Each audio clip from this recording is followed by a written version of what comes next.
Yang PDF-nya bisa dilihat? Bisa, Bisa, Pak. Pak. Sudah, Pak. Baik, jadi materi ini adalah penyajian data. Ini ada beberapa topik yang akan dibahas. Yang pertama kita jelaskan dulu maksud dari penyajian data. Mengapa penyajian data itu perlu dilakukan dan memiliki peran yang penting untuk bisa menyampaikan informasi dari apa yang sudah dikerjakan dalam penelitian. Jadi data yang terkumpul sebagai hasil pengamatan, data ini bisa berupa nilai, data kuantitatif atau data kualitatif. Kemudian data ini diperoleh dari hasil observasi, harus dipaparkan dalam bentuk yang relatif sederhana dan mudah untuk dipahami. Nah, ini kata kuncinya, sangat penting sekali. Seberapa penting pun data Anda, kalau tidak bisa dipahami atau sulit untuk dipahami oleh pembaca, maka nilainya akan menjadi kurang atau bahkan tidak bermakna kalau sama sekali tidak bisa dipahami. Umumnya volume data itu biasanya besar, sehingga tidak mudah untuk bisa menyimpulkan informasi dari sekumpulan data yang banyak. Jadi perlu diringkas, tetapi ringkasannya tidak mengurangi isi dari informasi secara utuh. Nah, jadi tujuannya untuk menyajikan data mentah yang diperoleh dari populasi atau sampel menjadi data yang tertata dengan baik sehingga memiliki makna sebagai informasi dalam pengambilan keputusan. Jadi di sini masih berupa data mentah. Apa itu data mentah? Yaitu data yang secara langsung atau data yang dikumpulkan dari hasil observasi itu masih belum diolah, misalkan dihitung nilai rata-rata simpangan baku, jadi belum dilakukan penghitungan seperti itu. Itu disebut dengan data mentah. Nah, sebagai contoh di sini ada kumpulan data dari 50 orang mahasiswa. Kalau kita melihat kumpulan data ini data nilai ya, nilai dari mata kuliah statistika. Kalau kita lihat ini, maka kita sulit akan bisa mendapatkan informasi yang jelas, yang lengkap, yang komprehensif. Yang bisa kita lihat di sini ada mahasiswa yang dapat nilai 34, ada mahasiswa yang dapat nilai 75, 62 dan seterusnya. Tetapi kalau menyimpulkan kita sulit. Apa yang bisa kita ambil kesimpulan besar atau garis besar dari kumpulan data yang kita lihat sekarang ini? Oleh karena itu, kita perlu menyederhanakan data ini dalam bentuk yang lebih simpel dan mudah untuk dipahami.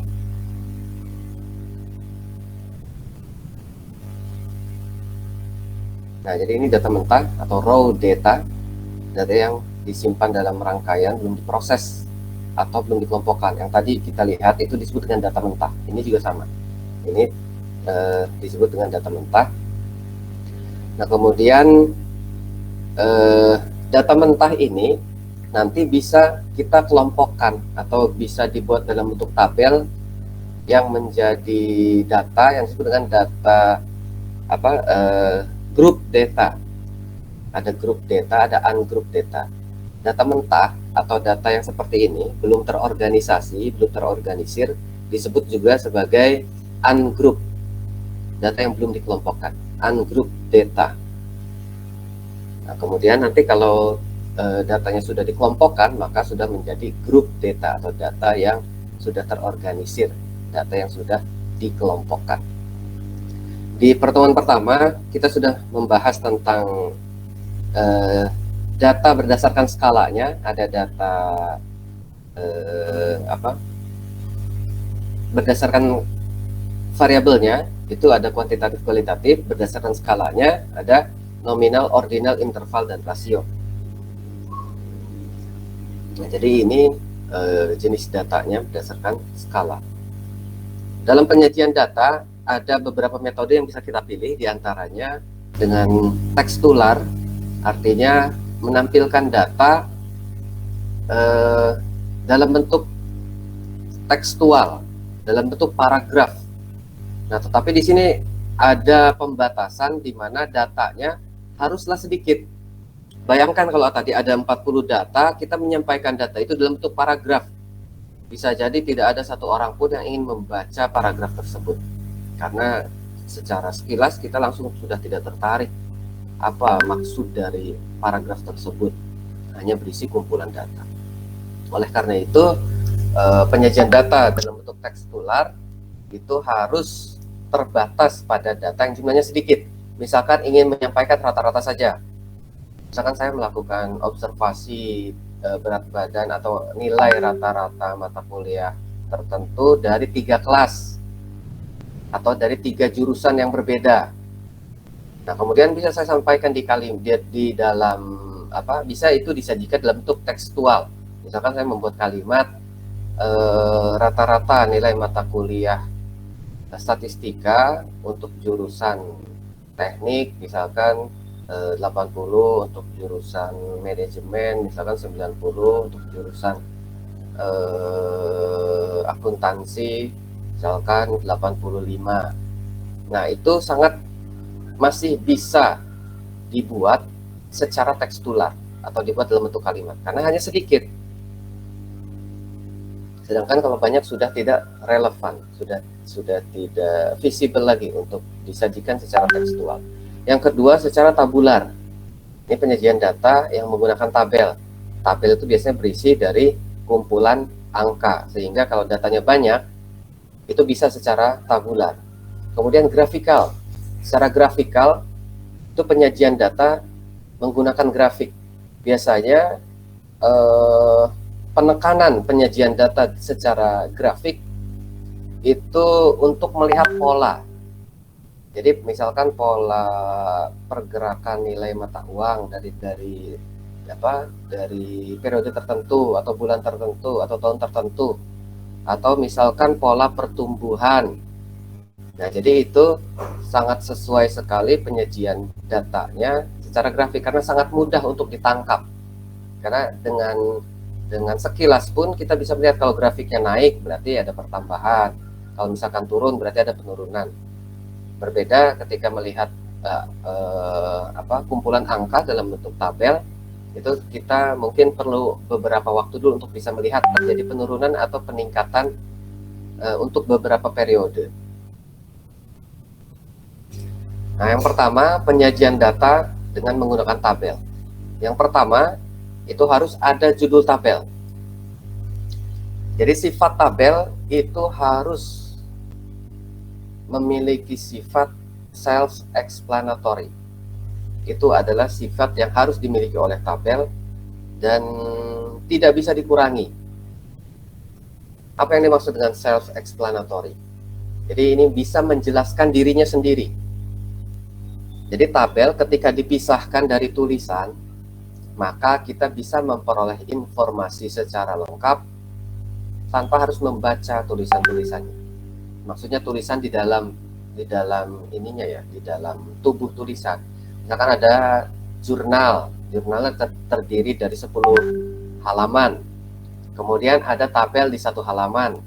Nah, misalkan saya dengan membaca tabelnya saja, itu saya bisa memperoleh informasi yang lengkap tanpa harus membaca tulisan-tulisan di halaman 1, halaman 2, halaman 3 dan seterusnya. Itu yang disebut dengan self-explanatory. Sehingga untuk bisa membuat tabel itu memiliki karakteristik atau memiliki sifat bisa menjelaskan diri sendiri atau self-explanatory, maka ada ketentuan bagian-bagian tabel yang tidak boleh untuk dihilangkan. Yang pertama judul tabel. Judul tabel itu harus disampaikan secara lengkap. Misalkan tabel 1 rata-rata nilai di setiap jurusan dari perguruan tinggi di Kota Depok pada periode apa atau pada semester berapa. Jadi secara lengkap itu disampaikan di judul tabel. Kemudian ada kolom.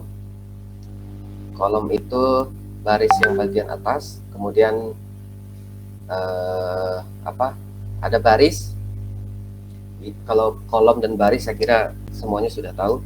Ada tubuh tabel, atau badan tabel, itu secara keseluruhan total dari tabel. Kemudian ada footnote atau catatan kaki. Untuk footnote ini tidak selalu ada.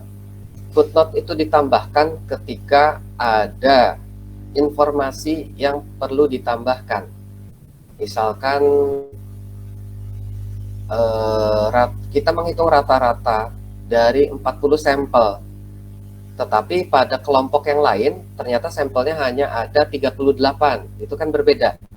Di kelompok 1, kelompok 2, kelompok 3 itu dihitung, rata-ratanya dihitung dari 40 sampel, tetapi kelompok keempat dihitung dari 38 sampel. Maka di situ harus diberikan catatan bahwa misalkan di dalam footnote-nya rata-rata untuk kelompok keempat dihitung dari 38 sampel. Itu salah satu contoh di footnote.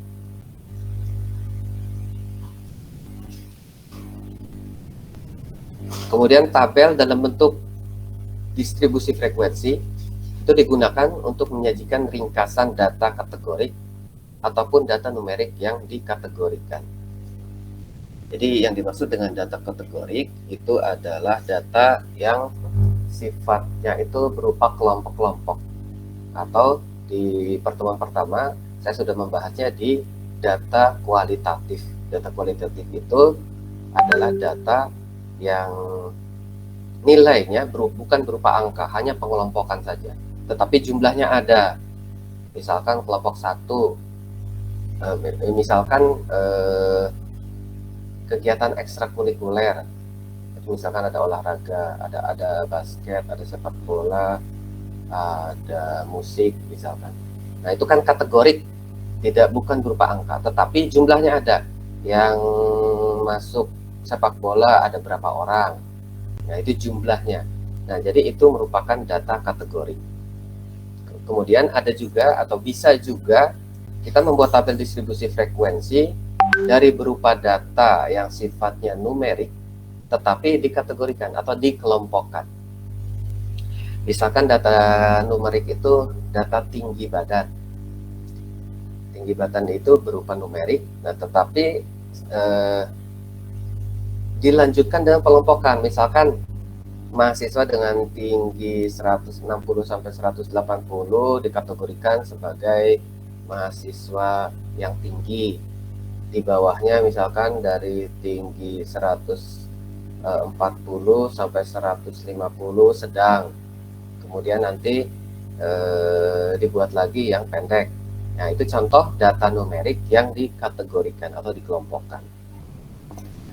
Yang pertama di sini tabel distribusi frekuensi untuk data yang sifatnya kualitatif atau kategorik. Nah, ini contohnya.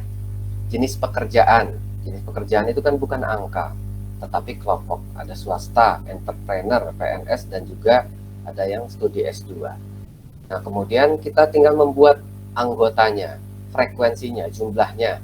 Yang masuk ke swasta ada 44, yang entrepreneur ada 23, yang PNS 16, yang studi S2 17. Kemudian di total sampelnya adalah 100 jumlahnya.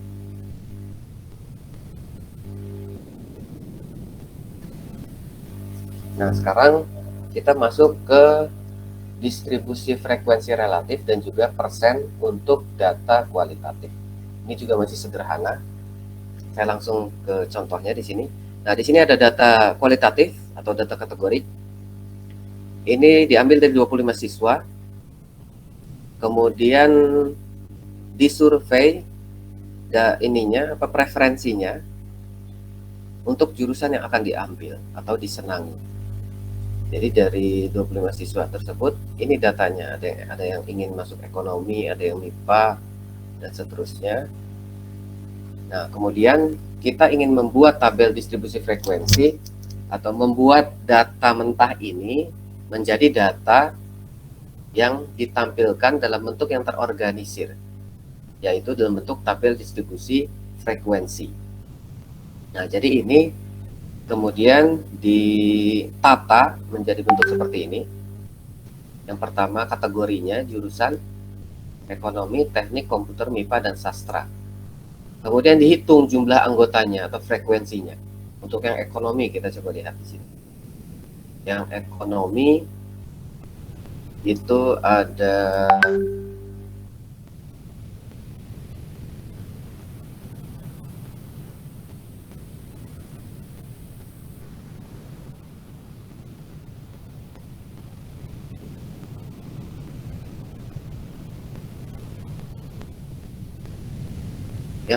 kita lihat di sini ada 1,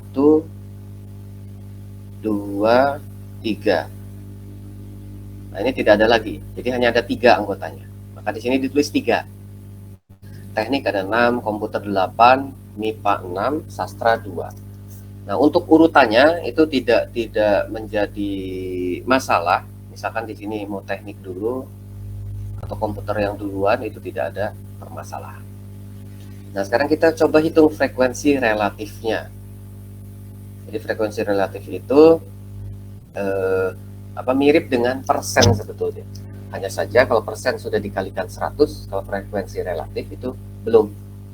Nah, di sini 3 dibagi dengan 25, jumlah total sampel yang disurvei.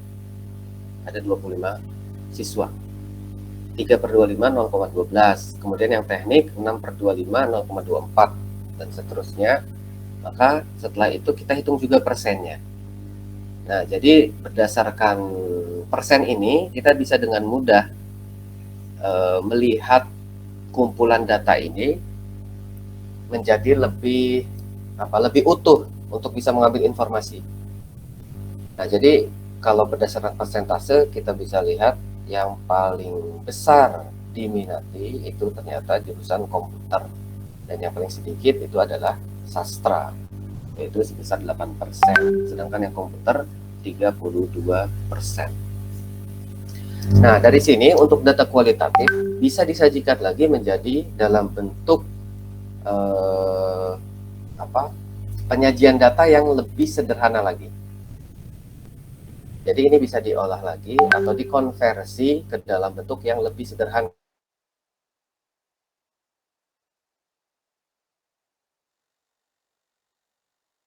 Diagram lingkar atau pie chart.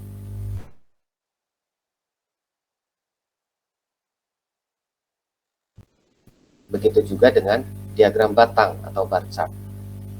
Nah, misalkan ini hasil dari konversi dari data persen yang menggambarkan preferensi siswa dari jurusan yang diminati. Di sini dibuat frekuensinya. Di sini nilai 0, 2, 4 itu sebetulnya bisa ditetapkan secara secara pribadi oleh penelitinya yang paling mungkin memudahkan. Kalau dari 0, 1, 2, 3, 4 itu bisa saja seperti itu, tetapi kita bisa memutuskan, kita tidak perlu memasukkan angka 1 untuk menyederhanakan tampilan. Nah, tetapi kalau misalkan diloncat terlalu jauh, itu kurang bagus juga, kecuali memang datanya atau bar chartnya itu memang bukan bar chartnya, kecuali frekuensinya itu memang banyak. Misalkan nilainya ini skalanya jumlahnya dari 0 sampai 100. Kan kalau misalkan diloncat 2 angka seperti ini, itu kan panjang ke atas. Nah, itu bisa diloncat 5, dari 0, 5, 10 dan seterusnya. Jadi itu bergantung pada penelitinya untuk bisa memutuskan interval angkanya. Nah, kemudian dalam bentuk pie chart. Dalam bentuk pie chart itu seperti ini. Komputer 32%. Nah, kalau kita lihat ada 2 penyajian data dari data kualitatif seperti ini. Saya bisa katakan bahwa di antara 2 pilihan ini yang paling mudah untuk dipahami itu adalah pie chart. Kenapa? Karena pie chart itu selain menampilkan persentase, itu juga membedakan kategorinya atau kelompoknya berdasarkan warna. Mungkin saya sambil lewat melihat pie chart ini bisa langsung menyimpulkan yang warna krem kali ya. Warna krem ini yang paling banyak proporsinya. atau yang paling banyak diminati. Jadi secara sekilas pun saya bisa langsung mengambil kesimpulan. Nah, tetapi kembali lagi, urgensi untuk menampilkannya dalam bentuk pie chart ataupun vertical bar chart itu dikembalikan ke ininya, ke penelitinya. Yang paling sesuai atau yang paling mudah itu pakai apa? Jadi pertimbangannya adalah yang nomor satu, penyederhanaan dan kemudahan untuk bisa diambil informasi atau dibaca.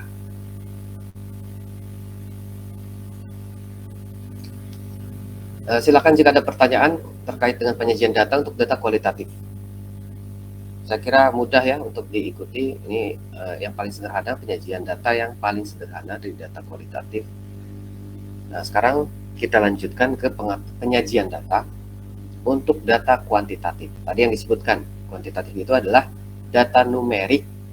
Nah, tetapi data numerik ini dikategorikan, dikelompokkan. Di sini diberikan contoh, ada penghasilan mingguan. Kelompok pertama dari 301 sampai 400 dolar per minggu.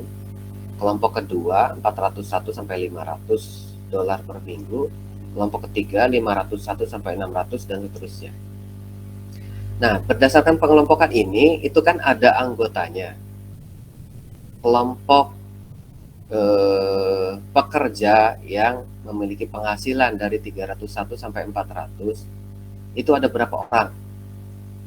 Kita lihat di sini di frekuensinya. Ini frekuensinya 9. Artinya ada 9 pekerja yang gajinya ada di antara 301 sampai 400. Sedangkan kalau kita lihat di sini yang paling besar penghasilan mingguannya dari 801 sampai 900 dolar itu ada 6 orang. Dari jumlah total sampel yang disurvei ada berapa ini? Tidak ada jumlahnya. Jadi tinggal menjumlah aja ke semuanya, keseluruhannya. Ada 100 ini ya. Nah, jadi data ini disebut sebagai grup data atau data numerik, data kuantitatif yang sudah dikelompokkan.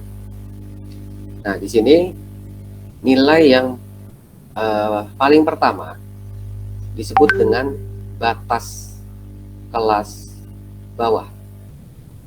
Sedangkan nilai yang berikutnya itu adalah batas kelas atas atau limit. Jadi bisa disebut sebagai batas atau limit.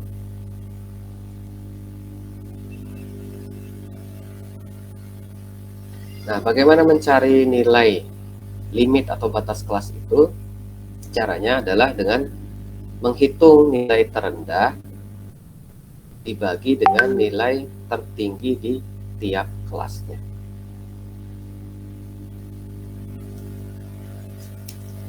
Kemudian untuk membuat distribusi frekuensi untuk data kuantitatif ada beberapa nilai-nilai yang perlu dihitung, diantaranya adalah nilai tepi kelas. Nah, di sini ada nilai tepi kelas, itu adalah titik tengah dari limit atas kelas dan limit bawah dari kelas berikutnya. Nah, kita lihat di sini tepi kelas. Nah, ini limit kelas, batas kelas. Batas kelas pertama 301 sampai 400. Tepi kelasnya 300,5 sampai 400,5. Nah, bagaimana kita memperoleh nilai ini 300,5 dan 400,5? Yaitu dengan kalau kita lihat di sini dari definisinya, tepi kelas itu adalah titik tengah dari limit atas suatu kelas dan limit bawah kelas berikutnya. Nah, jadi di sini 400 ini kan batas kelas atas ditambah dengan batas kelas bawah kelas berikutnya 401. 400 tambah 401 itu adalah 801, maka 801 dibagi 2 itu diperolehlah nilai titik tengah. Nah, titik tengah itu adalah 400,5. Nah, jadi ini tepi kelas bawah pada kelas kedua 400,5. Jadi seperti itu. Kalau cara mudahnya sebetulnya begini. Kalau ini apa namanya, walaupun tidak sesuai dengan kaidah statistika, tetapi bisa diterapkan untuk mencari tepi kelas bawah atau limit bawah itu dikurangi 0,5, sedangkan limit atas atau batas atas itu ditambah 0,5. Nah, karena itu tepi kelas untuk kelas pertama itu adalah 300,5. Untuk tepi kelas bawah, tepi kelas atasnya adalah 400,5. Jadi 301 dikurang 0,5 diperoleh nilai 300,5.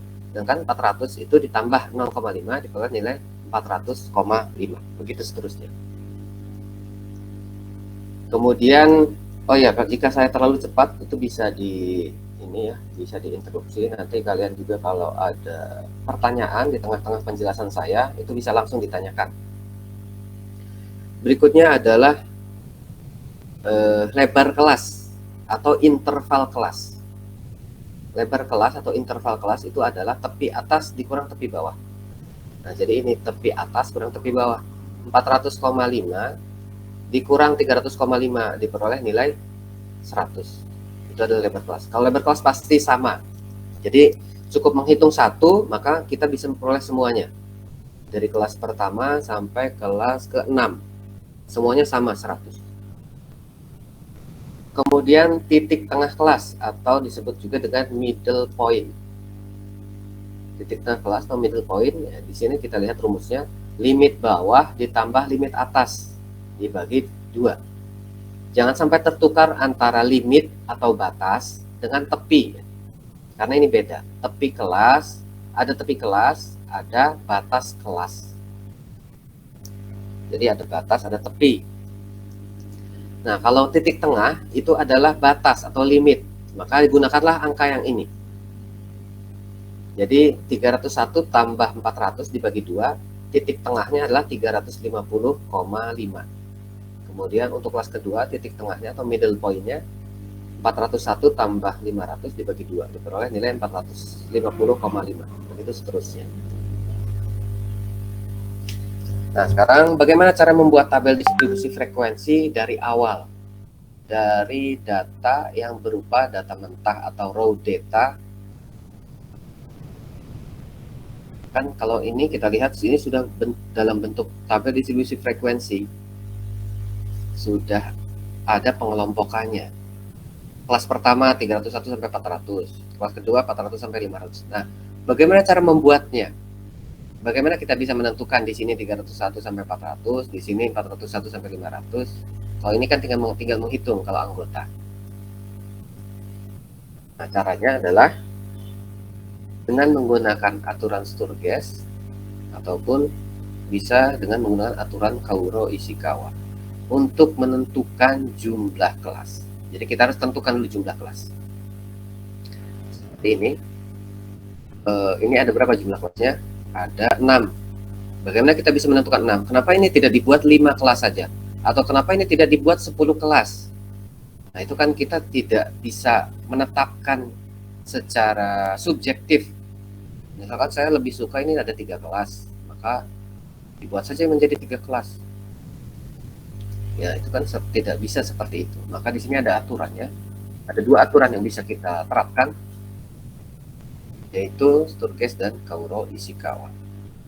Aturan Sturges itu dengan rumus ini, jumlah untuk menentukan jumlah kelasnya 1 ditambah 3,332 log n, di mana n itu jumlah nilai observasinya, nilai datanya, jumlah datanya.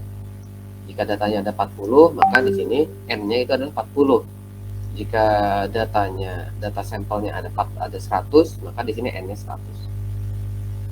Yang kedua, dengan menggunakan aturan Kaoru Ishikawa ini jauh lebih sederhana karena penentuan jumlah kelas berdasarkan jumlah data. Kalau datanya kurang dari 50, maka buat saja jumlah kelasnya antara 5 sampai 7. Kemudian kalau jumlah data di kisaran 50 sampai 100, maka kita bisa membuat kelasnya ada 6 sampai 10 kelas tabelnya. Kalau 100 sampai 250 bisa 7 sampai 12. Kalau lebih dari 250 bisa 10 sampai 25. Ini penentuan jumlah kelas. Berikutnya lebar kelas. Jadi lebar kelas itu yang pertama kita tentukan perkiraan. Lebar kelas itu yang mana? Lebar kelas itu ini. Yang nilainya 100. Dari mana kita bisa menentukan bahwa kelas pertama itu 301 sampai 400? Kenapa tidak 301 sampai 200? Maaf. 301 sampai 300. Kenapa di sini 301 sampai 400? Atau kenapa 301? Kenapa tidak 301 sampai 500? Itu adalah lebarnya kan? Lebar kelas atau interval kelas. Maka di sini dibuat aturannya. Untuk bisa menentukan lebar kelas, kita harus memperkirakan dulu, memprediksi lebarnya. Caranya dengan mengurangi nilai yang paling besar dikali dengan nilai yang paling rendah dibagi dengan jumlah kelas yang sudah ditentukan sebelumnya dengan menggunakan aturan Sturbase atau aturan Kauro Ishikawa. Nilai terbesar dan nilai terendah itu yang mana?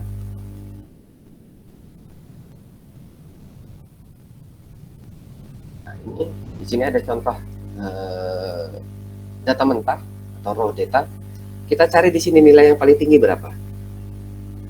Nilai yang paling tinggi di sini saya kira 27. Ini nilai yang paling tinggi, di atasnya lagi nggak ada.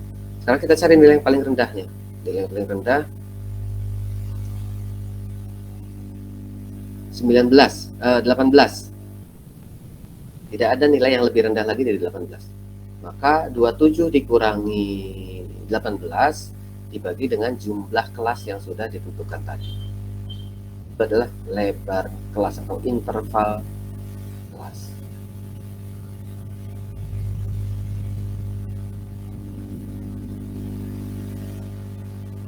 Nah, kemudian bagaimana kita bisa menentukan batas bawah pertama? Ini. Bagaimana kita bisa menentukan nilai pertamanya 301?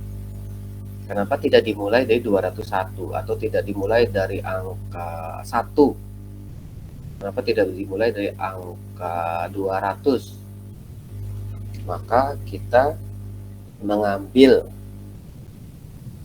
aturan bahwa nilai batas bawah atau limit bawah titik awal itu, titik awal kelas pertama, itu adalah nilai terendah di dalam data.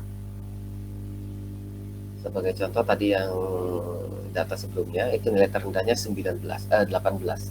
Maka kalau kita ingin membuat tabel distribusi frekuensinya, kelas pertama batas bawahnya nilainya ada 18. Di sini diberikan contoh.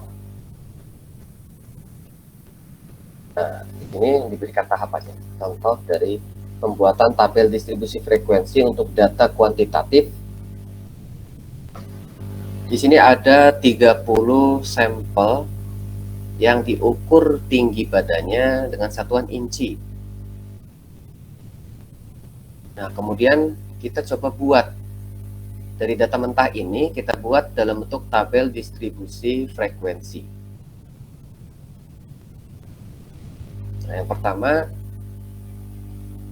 kita cari nilai minimumnya. Nilai minimumnya ternyata 72. Nilai maksimum atau nilai yang paling tingginya 85. Kemudian di sini kita ingin membuat tabel distribusi frekuensi dengan jumlah kelasnya ada 5. Maka kita perkirakan lebar kelasnya. Lebar kelasnya atau interval kelas 85 kurangi 72 dibagi 5. Hasilnya 2,6. Nah, ternyata lebar kelasnya berupa bilangan desimal. Nah, sekarang lebar kelas yang nilainya desimal itu perlu dihindari, jangan digunakan. Kenapa? Karena itu akan merumitkan. Bayangkan kalau melihat angka yang berupa desimal-desimal di dalam tabel, apalagi banyak, itu justru bukan mempermudah, malah mempersulit. Oleh karena itu di sini harus ada pembulatan. Perkiraan lebar kelasnya 2,6, maka kita bulatkan, bisa ke atas bisa ke bawah. Misalkan 2,6, saya ingin membuat lebar kelasnya 2 saja, atau bisa menjadi 3. Bagaimana kita memilih bahwa yang kita pilih itu lebar kelasnya 2 atau 3? Kita lihat, kalau lebar kelasnya 2 itu terlalu sempit. Terlalu sempit bagaimana? Misalkan di sini nilai minimumnya 72. Di sini lebar kelasnya 2, 72 sampai berapa? Sampai 73. Jadi di sini 72 sampai 73. Kan sempit, hanya sedikit anggotanya yang masuk. Oleh karena itu, kita ambil yang nilainya paling tinggi di sini. Pembulatannya 2,6 dibulatkan menjadi 3. Maka interval kelasnya adalah 3. Nah, sekarang tinggal dibuat nilai batas bawah pertamanya 72 sesuai dengan ketentuan. Di sini 72. Bagaimana kita bisa menentukan ini sampai 74? Kita lihat lebar kelasnya. Lebar kelasnya tadi kita sudah tetapkan 3. Maka kita hitung 72, 73, 74. Itu berapa angka di dalamnya? Itu 3. 72, 73, 74. Ada 3 angka di dalamnya. Itu adalah lebar kelas. Setelah itu ke bawahnya kan akan lebih mudah. Dari 74 loncat ke 75. Nah, sekarang 75 dihitung dari 75, 73, 75, 76, 77. Itu 3. 78, 79, 80. Itu 3. Semuanya 3 lebarnya. Maka yang terakhir sampai 84 ke 86. Karena kita membuatnya hanya terdiri dari 5 kelas saja. Sekarang kita tinggal memasukkan anggotanya. Masing-masing kelas ini ada berapa anggotanya? Yang tinggi badannya dari 72 sampai 74, kita data, kita identifikasi ada berapa orang. Ternyata ada 3. Nah, untuk mendatanya, kita lebih baik untuk melakukan penghitungan dengan teknik ini, dengan tali atau melidi. Karena kalau secara langsung ditulis angka seperti ini, kemungkinan kesalahan penghitungan itu besar. Nah, jadi dengan teknik seperti ini dulu,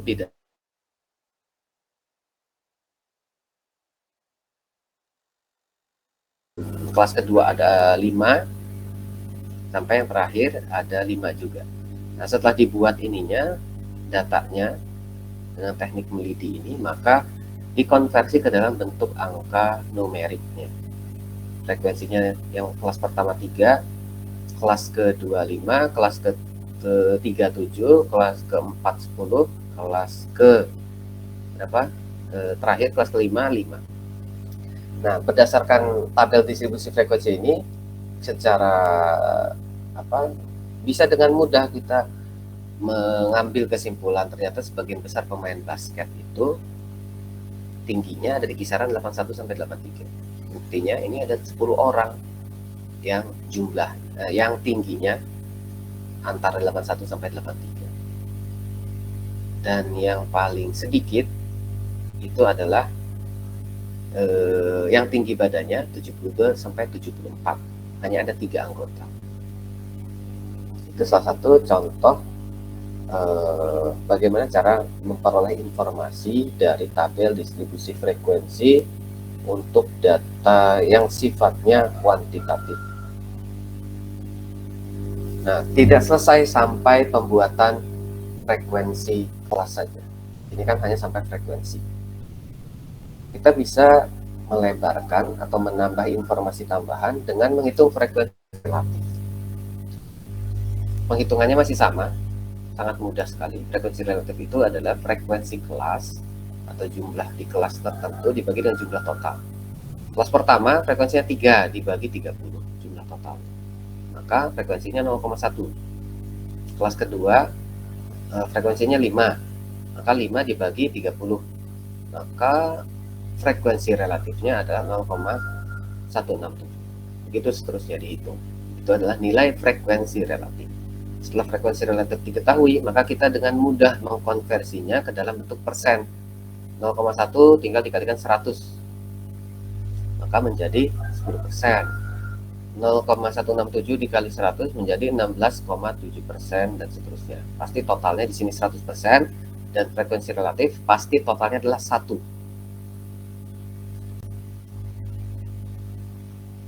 Nah, sekarang apakah sama dengan penyajian data yang tadi sebelumnya dilakukan pada data kualitatif, di mana data kualitatif itu setelah dibuat tabel distribusi frekuensinya, kemudian dikonversi ke dalam bentuk bar chart ataupun pie chart.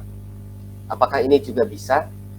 Untuk data kuantitatif itu bisa juga disajikan dalam bentuk secara visual tadi, tetapi tidak sama dengan data kualitatif. Kalau data kualitatif itu bisa dengan pie chart ataupun bar chart. Kalau data kuantitatif itu sedikit berbeda karena dia memiliki sifat. Untuk kuantitatif ada data yang sifatnya kontinu. Oleh karena itu di sini ada perbedaan dengan data kualitatif. Nah, di sini penyajian data secara visual itu yang umum digunakan tadi pie chart dengan bar chart. Nah, ini untuk data kualitatif. A, B ini untuk data kualitatif. Atau untuk data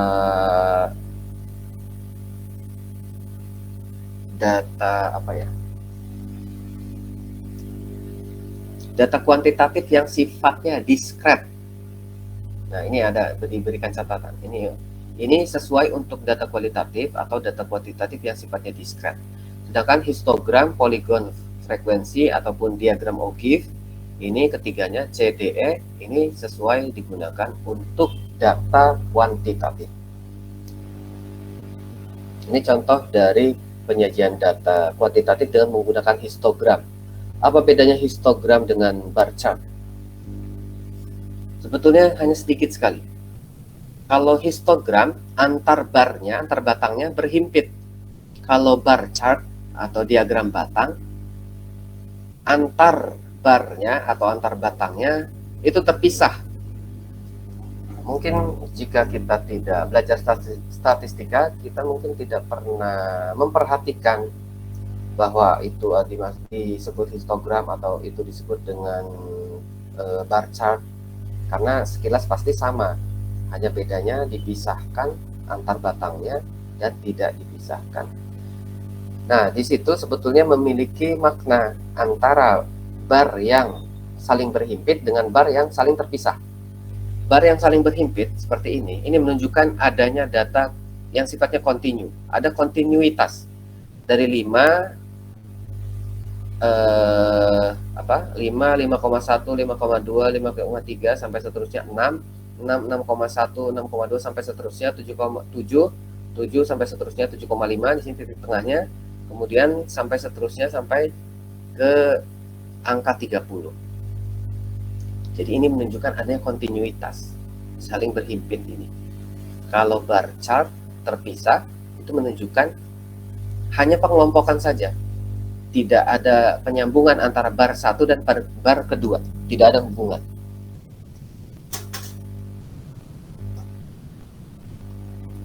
Kemudian yang ketiga, berikutnya adalah diagram poligon.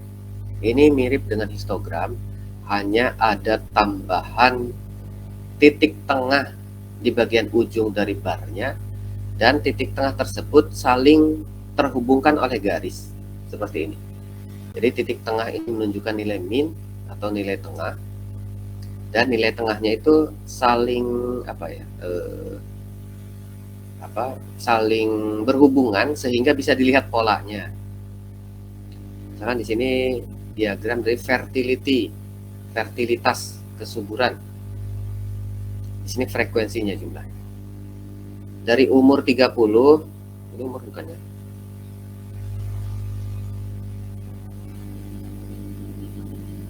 tidak ada keterangannya frekuensinya apa,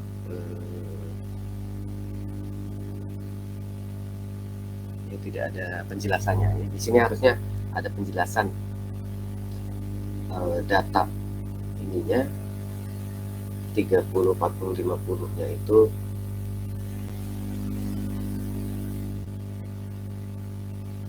fertilitas. Ini kalau umur ini enggak nyambung, frekuensi jumlah.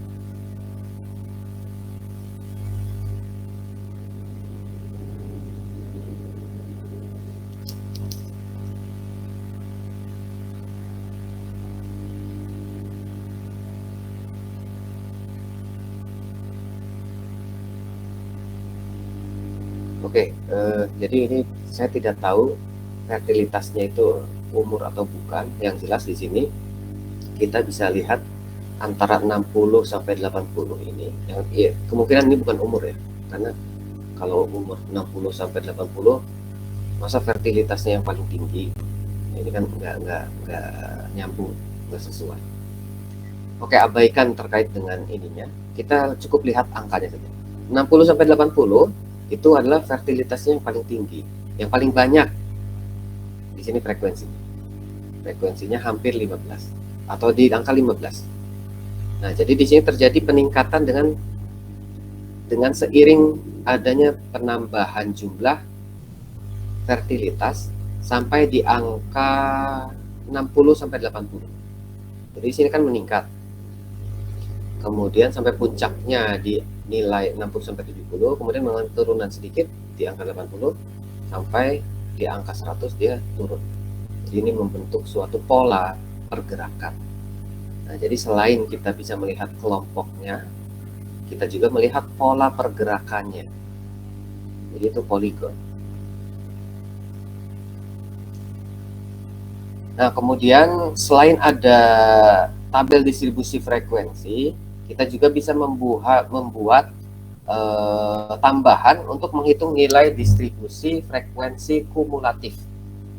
Kumulatif itu artinya apa? Kumulatif itu artinya jumlah keseluruhan. Seperti IPK, indeks prestasi kumulatif. Kenapa dia ada IP, ada IPK?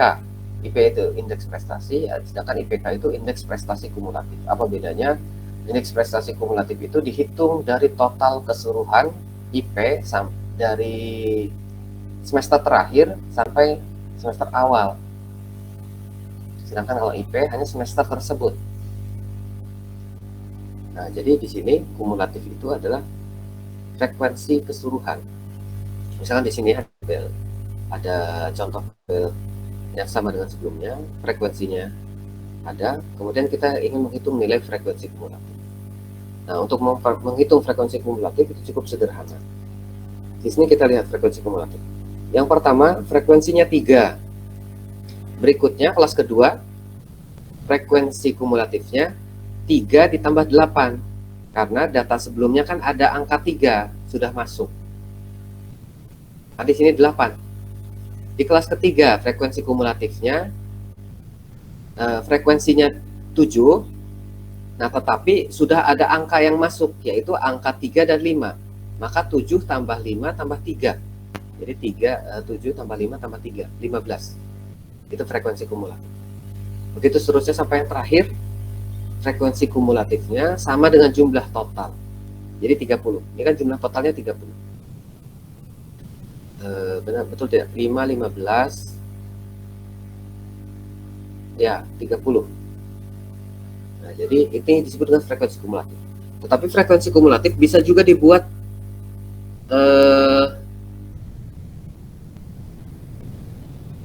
dengan arah kebalikan.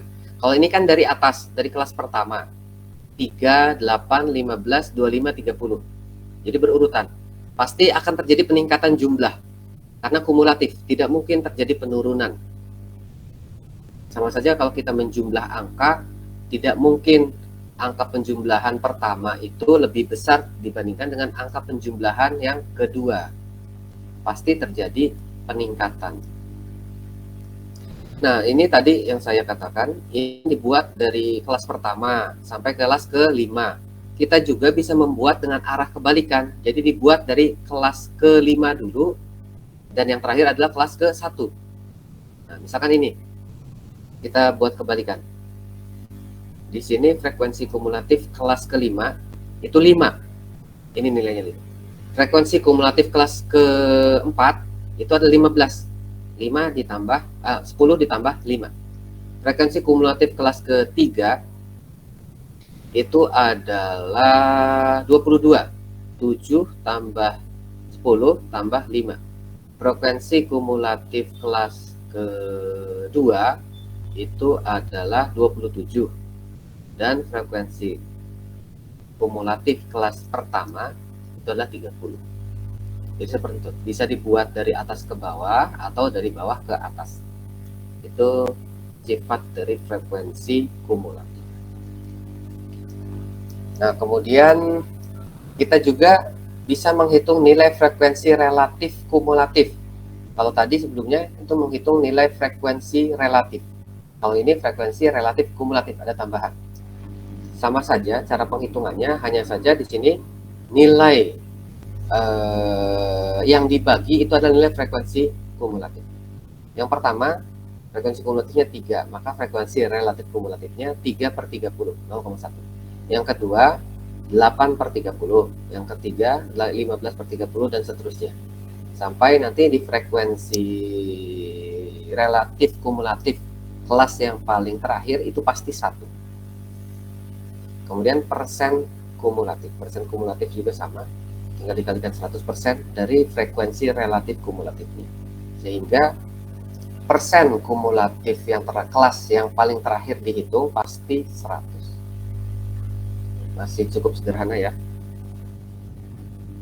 Dan ini berikutnya penyajian data dalam bentuk diagram Ogif. Apa itu diagram Ogif?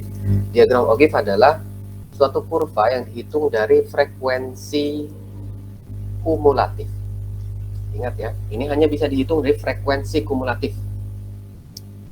Kemudian dengan menggunakan tepi atas kelas, ada 2. Nah, ini perlu dicatat oleh kalian. Diagram Ogif itu kurva yang dibuat berdasarkan frekuensi kumulatif dan tepi atas kelas atau tepi kelas atas, limit kelas atas. Nah, di sini kita membuat diagram Ogif berdasarkan data ini. 3, 8, 15, 25, 30. Nah, kita buat di sini 5, 10, 15, 20, 25, 30. Nah, jadi ini kan intinya angka ini sampai ke angka 30. Karena tadi nilai yang paling besarnya 30. Jedanya itu kita menggunakan selisih 5 agar terlihat terlihat proporsional. Nah, kita lihat sekarang sumbu X-nya itu dengan menggunakan tepi kelas atas. Mana tepi kelas atas? Ini kan tepi kelas atas yang sebelah kanan angkanya. Dari 74,5, 77,5, 80,5, 83,5, dan 86,5. Ini angka yang digunakan di sumbu sumbu X untuk mewakili kelasnya. Jadi 74,5 adalah nilai yang mewakili kelas pertama dengan frekuensi kumulatif 3. Angka 77,5 adalah nilai yang mewakili kelas kedua, di mana frekuensi relatif kumulatifnya frekuensi kumulatifnya adalah 8. 80,5 nilai yang mewakili kelas ketiga yang frekuensi kumulatifnya 15, dan seterusnya. Sehingga di sini dibuat 74,5, 77,5 sampai 86,5. Kemudian bagaimana kita menentukan plotting titik ini? Kita lihat 74,5 kelas pertama. Kelas pertama yang diwakili oleh nilai tepi kelas atas 74,5, frekuensi kumulatifnya 3. Kita lihat angka 3 itu posisinya ada di bawah 5. Maka kita plotkan, tidak harus presisi kalau untuk plot ini. Hanya perkiraan saja. 3 itu kan di bawah 5, berarti titiknya di sini ada di bawah 5. Berikutnya 77,5. Frekuensi kumulatifnya 8. Berarti di atas 5. mendekati 10. Di sini kan ada angka 10. Ada di bawah 10 sedikit. Nah, begitu seterusnya titik-titiknya. Kemudian titik-titik itu setelah dibuat tinggal dihubungkan oleh garis. Sehingga di sini karena menggunakan nilai frekuensi kumulatif, maka kurva diagram Ogive ini tidak mungkin turun. Kalau kalian membuat diagram Ogive tetapi bentuknya turun dari kiri ke kanan, pasti salah. Jadi harusnya bentuknya seperti ini. Jadi bentuknya itu terjadi peningkatan karena kumulatif.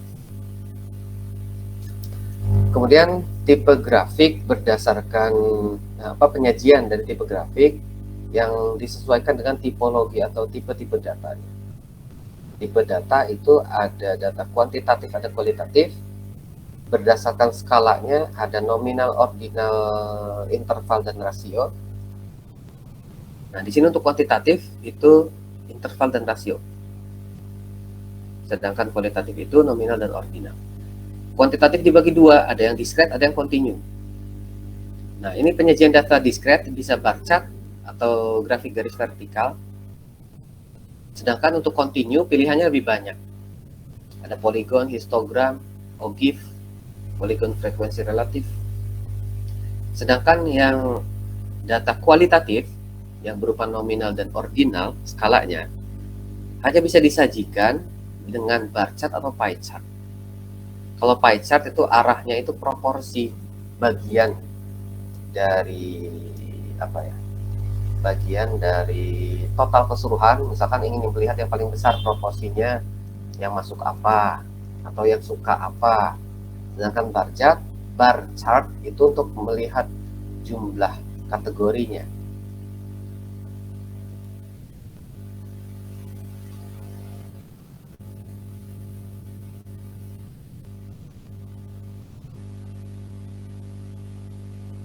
Bagaimana? Ada yang kurang jelas?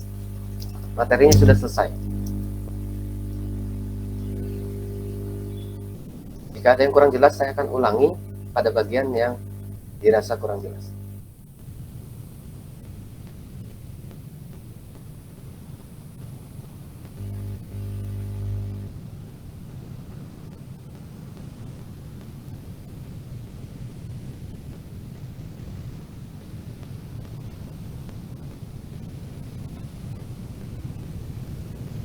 Tidak ada respon ini. Jelas atau tidak? Cukup jelas, Pak. Jelas ya? Oke, materinya memang untuk yang pertama ini penyajian, apalagi penyajian data itu kan umum kita temukan, sering kita lihat, sehingga kita juga lebih mudah untuk mempelajari.